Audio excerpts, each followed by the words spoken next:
میری عبادت اگر تم نہیں کرو گے فَإِنَّ لَهُ مَعِيشَةً ضَنْكًا، میں تمہاری زندگی کو تنگ کر دوں. وَنَحْشُرُهُمْ يَوْمَ الْقِيَامَةِ أَعْمَى، اور قیامت میں بلائنڈ اٹھاؤں گا، نابینا، بینائی نہیں ہوگی. پھر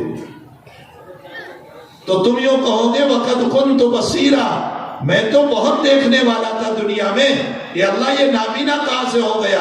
اللہ کہے گا تو نے سب کو دیکھا تھا، مجھے نہیں دیکھا تھا. اللہ کو دیکھو، اس کی عبادت کرو، نمازیں پڑھو. یہ جلسے جلوس جو ہوتے ہیں نا، یہ کوئی چیز نہیں جب تک کہ ہم عبادت پڑھنا ہے. عبادت پہ آؤ، پانچوں وقت کے نمازی بنو. ہمارے مسائل نمازوں سے حل ہوں گے. ہمارے مسائل نعرے تکبیر سے حل نہیں ہوں گے. ہمارے مسائل جذبات سے حل نہیں ہوں گے. ہمارے مسائل عبادتوں سے حل ہوں گے، نمازوں سے حل ہوں گے، اللہ کے سامنے رونے سے حل ہوں گے، گر گرانے سے حل ہوں گے، معافی مانگنے سے حل ہوں گے. نمازی بنو سب کے سب. پورے مجمع سے کہتا ہوں، چاہے مرد ہو عورت ہو، کوئی نماز نہ چھوڑے، نمازوں کے پابند بنو. پھر دیکھو اللہ رزق میں بھی برکت دے گا، اللہ حالات میں بھی وسعت پیدا کرے گا. اور دوسرا اللہ کہتا ہے مَن یعش عن ذکر الرحمن، مَن یعش عن ذکر الرحمن، جو اللہ کے ذکر سے، رحمان کے ذکر سے غافل ہوگا، نہیں کرے گا اس رب کو یاد، تو اللہ کہتا ہے میں اس کا ساتھی شیطان بنا دوں گا. کیا آیت ہے وہ آگے؟ مَن یعش عن ذکر الرحمن نقید لہ شیطان فہو لہ قرین، جو میری عبادتوں سے اعراض کرے گا میں اس کے ساتھ شیطان کو کر دوں گا، وہ 24 گھنٹے اس کو برائی میں مبتلا کرتا رہے گا. پھر نتیجہ کیا ہوگا؟ استدراج، ڈھیل گناہوں پر، اور پھر رسی کو کھینچے گا تو اللہ توبہ کا موقع بھی نہیں دے گا. یہ دو آیتیں ہیں. انشاءاللہ پھر کل کی مجلس میں کچھ باتیں ہوگی. اللہ جل شانہ وعم نوالہ ہم تمام کو اپنے عبادت گزار بندے بنائے، شکر گزار بندے بنائے، اپنے مطیع اور فرما بردار بندے بنائے. اللہ اپنے نافرمان بندے بننے سے، ناشکرے بننے سے اللہ ہم سب کی حفاظت فرمائے. اور یہ زمین جس پر ہم بیٹھے ہوئے ہیں، مجھے بتایا کہ حاجی عبدالوہاب صاحب کی، حاجی عبدالوہاب صاحب غدر، وہ میرے پرانے ہیں، میں ان کو کبھی نہیں بھولتا. دارالعلوم کی بنیاد سے پہلے وہ میرے ساتھ چلتے تھے. میں جب بھی جامع مسجد میں آتا تھا اس وقت وہ شباب پر تھے، اور جامع مسجد کے لیے بھی ان کی قربانیاں تھیں، اور وہ میرے ساتھ ساتھ تھے. اس دارالعلوم کی ایک ایک اینٹ میں ان کا پسینہ ہے، میں ان کو بھول نہیں سکتا. انہوں نے کھڑے رہ کر اس مدرسے کو تعمیر کرایا تھا. حق تعالی آج وہ ہم میں نہیں ہے. اللہ ان کی قبر کو نور سے منور فرمائے، ان کے درجات کو بلند فرمائے، ان کی بال بال مغفرت فرمائے. انہوں نے پہلی مسجد جو بنائی تھی تو میرے ہی ہاتھوں سے سنگ بنیاد کرائی تھی اور افتتاح بھی کرایا. وہ جو قبرستان کے اندر مسجد بنی تھی، رابعہ مسجد. اس کے بعد یہاں دوسری مسجد انہوں نے بنائی.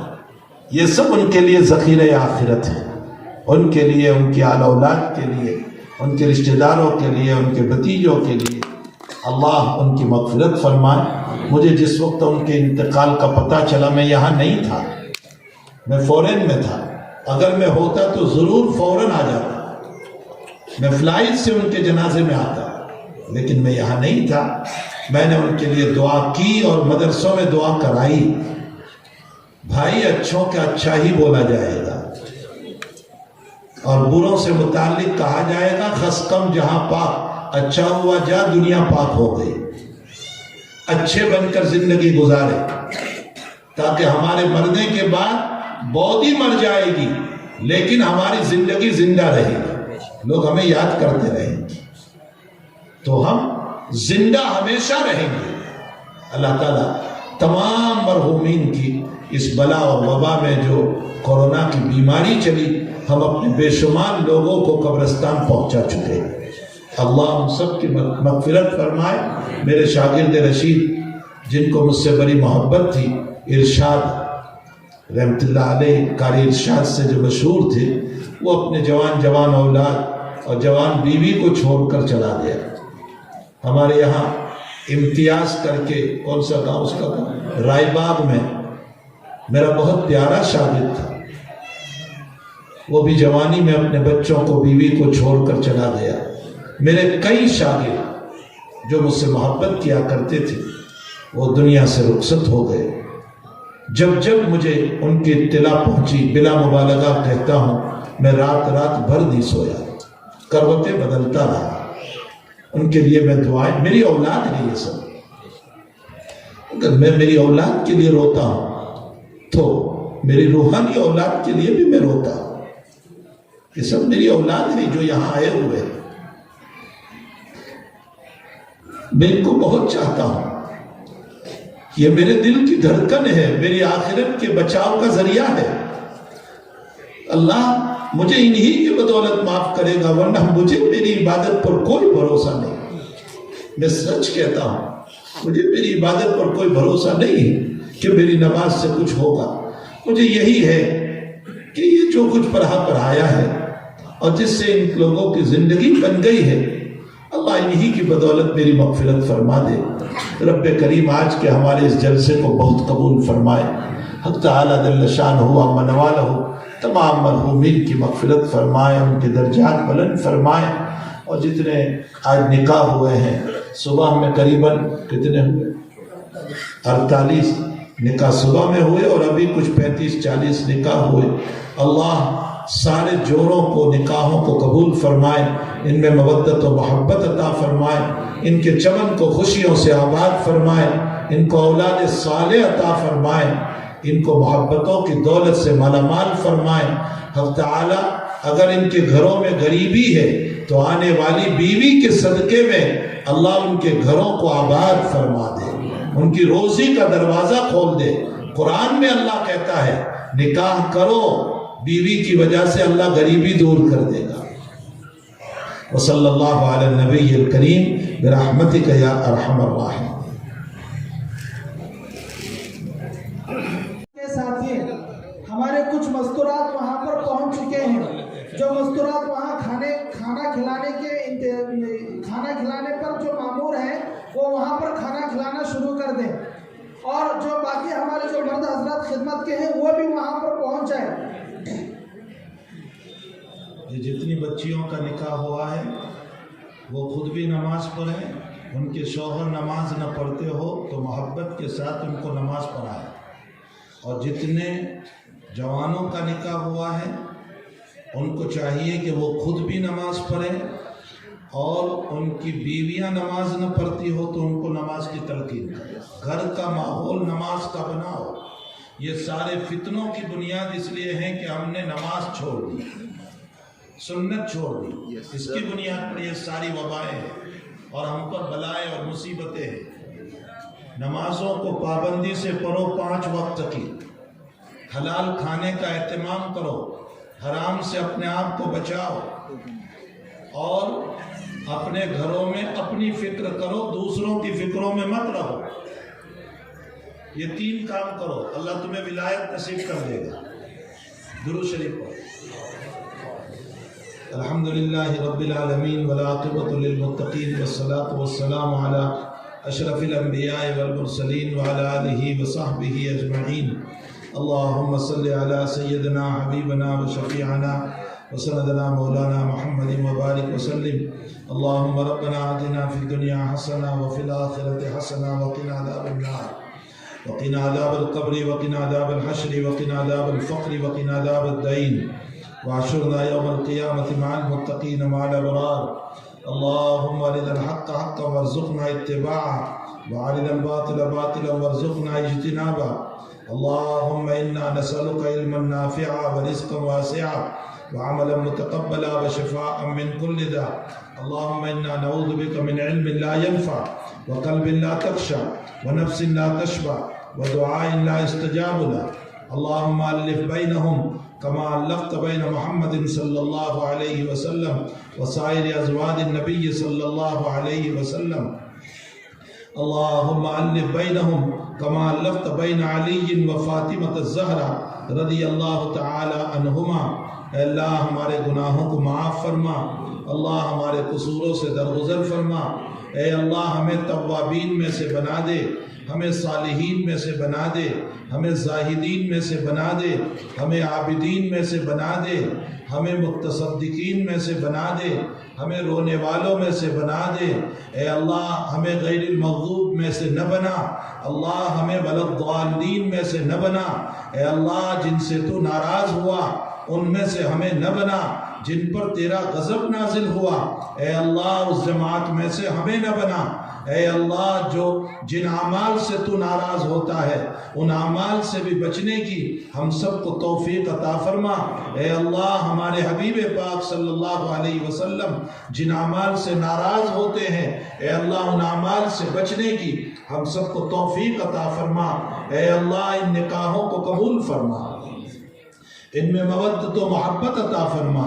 ان کے چمن کو خوشیوں سے آباد فرما، اے اللہ ان کو سکھ دکھ کا ساتھی بنا، اے اللہ ان تمام خاندانوں میں محبت عطا فرما، اے الہ العالمین اولاد صالح کے وجود میں آنے کا ذریعہ بنا، اے اللہ اولاد صالح کے وجود میں آنے کا ذریعہ بنا، اے اللہ اولاد صالح کے وجود میں آنے کا ذریعہ بنا، اے اللہ جن تیرے بندوں نے اپنا مال خرچ کیا، اپنی محنتیں لگائی، اے اللہ ان کو جزائے خیر عطا فرما، ان کو بہترین بدلہ عطا فرما، اے الہ العالمین یہاں کے لوگوں نے اس جلسے کو کامیاب بنانے کے لیے اور اے اللہ ان نکاحوں کی مجلس کو کامیاب بنانے کے لیے جو محنتیں کی ہے ان کو جزائے خیر عطا فرما، ان کو بہترین بدلہ عطا فرما، ان کو دنیا اور آخرت کی اے اللہ سرخ روئی عطا فرما، عزت کی دولت سے مالا مال فرما، اے اللہ جتنے لوگ انتقال کر گئے ان سب کی قبروں کو نور سے منور فرما، ان کے درجات کو بلند فرما، ان کو اعلیٰ علیین میں جگہ عطا فرما، اور اے اللہ جو بیمار ہیں سب کو شفا عطا فرما، سب کو عافیت عطا فرما، سب کو صحت نصیب فرما، اے اللہ ہمارے کتنے ملنے والے کینسر کے مرض میں ہیں اے اللہ ان کو شفا عطا فرما، ان کو عافیت عطا فرما، ان کو صحت عطا فرما، اے اللہ کتنے اور مہلک بیماریوں میں ہیں رب کریم سب کو شفا عطا فرما دے، اے اللہ اس مجمع کی جائز تمناؤں کو پوری فرما، سب کے حاجتوں کو پورا فرما، سب کی پریشانیوں کو دور فرما، سب کے کاروبار میں برکت عطا فرما، سب کے کھیتوں میں برکت عطا فرما، اے اللہ سب کے گھروں کو جنت بنا اور جہنم بننے سے حفاظت فرما، اے اللہ جن اولادوں کا نکاح نہیں ہو رہا ہے ان کے نکاح کا انتظام فرما، غیب سے ان کی شکلیں اور صورتیں پیدا فرما، اے اللہ جن کے نکاح ہو چکے ہیں اور گھروں میں جھگڑے ہیں ان جھگڑوں کو ختم فرما، ان میں محبت پیدا فرما، اے اللہ جو بے اولاد ہے انہیں صالح اولاد عطا فرما، نیک آنکھوں کی ٹھنڈک اولاد عطا فرما، اے اللہ ہماری اولادوں کو بگڑنے سے، پھسلنے سے، ضلالت سے، گمراہیوں سے، غلط راستوں سے، غلط صحبتوں سے، غلط دوستیوں سے اللہ ہماری بھی، ہماری اولادوں کی، ہماری نسلوں کی پوری حفاظت فرما، اے اللہ ہم سب کی دعاؤں کو اپنے فضل و کرم سے ان علماء کرام کے سلسلے میں اے اللہ ان میں محدثین ہیں، ان میں مفسرین ہیں، ان میں فقہا ہیں، ان میں علماء ہیں، ان میں حفاظ ہیں، ان میں سفید داڑھی والے ہیں، ان میں معصوم بچے ہیں، اے اللہ ان میں راتوں میں اٹھ اٹھ کر رونے والی ہماری مائیں اور بہنیں ہیں، اے اللہ کسی کے آنسو تو تجھے پیارے ہوں گے، اے اللہ ان آنسوؤں کے ساتھ ہم تمام کی آمینوں کو بھی قبول فرما دے، آمین یا رب العالمین، وصلی اللہ علی النبی الکریم برحمتک یا رحمت۔